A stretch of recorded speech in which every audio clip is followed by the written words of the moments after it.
ತುಮಕೂರು ವಿಶ್ವವಿದ್ಯಾಲಯದ ಕುಲಪತಿಗಳಾದ pro. M.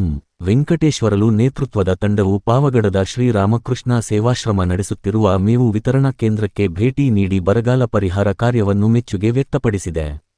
ಪಾವಗಡದಲ್ಲಿ ಸಾವಿರಾರು ಪಶುಗಳ ಜೀವ ಉಳಿಸುತ್ತಿರುವ ಈ ಯೋಜನೆಗೆ ಭೇಟಿ ನೀಡಿದ ತಂಡ 40 ರಿಂದ 50 ಕಿಲೋಮೀಟರ್ ದೂರದಿಂದ ರೈತರು ತಮ್ಮ ಗೋವುಗಳನ್ನು ರಕ್ಷಿಸಲು ಬರುತ್ತಿರುವ ದೃಶ್ಯ ನೋಡಿ ಆಶ್ಚರ್ಯ ವ್ಯಕ್ತಪಡಿಸಿತು.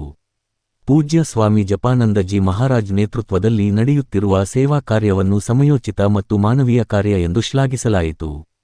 ಕುಲಪತಿಗಳೇ ಸ್ವತಃ ರೈತರಿಗೆ ಮೇವನ್ನು ವಿತರಿಸಿ ಮಾನವೀಯತೆ ಮೆರೆದರು. ಬಳಿಕ ತಂಡ ಚಳ್ಳಕೆರೆ ವಿಭಾಗಕ್ಕೂ ಭೇಟಿ ನೀಡಿ ಮುತ್ತಿಗಾನಹಳ್ಳಿ ಹಾಗೂ ಅಜ್ಜಯ್ಯನಗುಡಿಯ ಹಟ್ಟಿಗಳಲ್ಲಿ ನಡೆಯುತ್ತಿರುವ ಗೋ ಸಂರಕ್ಷಣಾ ಕಾರ್ಯವನ್ನು ವೀಕ್ಷಿಸಿತು.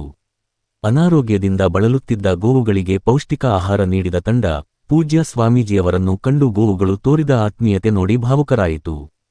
ಸುಮಾರು 8,000ಕ್ಕೂ ಹೆಚ್ಚು ದನಗಳಿಗೆ ಯಾವುದೇ ಸರ್ಕಾರಿ ನೆರವಿಲ್ಲದೆ ಮೇವು ವಿತರಿಸುತ್ತಿರುವ ಕಾರ್ಯಕ್ಕೆ ಸುಧಾ ಮೂರ್ತಿ ಹಾಗೂ ಇನ್ಫೋಸಿಸ್ ಫೌಂಡೇಶನ್ ಸೇರಿದಂತೆ ಅನೇಕ ದಾನಿಗಳು ಸಹಕಾರ ನೀಡುತ್ತಿರುವುದು ತಿಳಿದುಬಂದಿದೆ.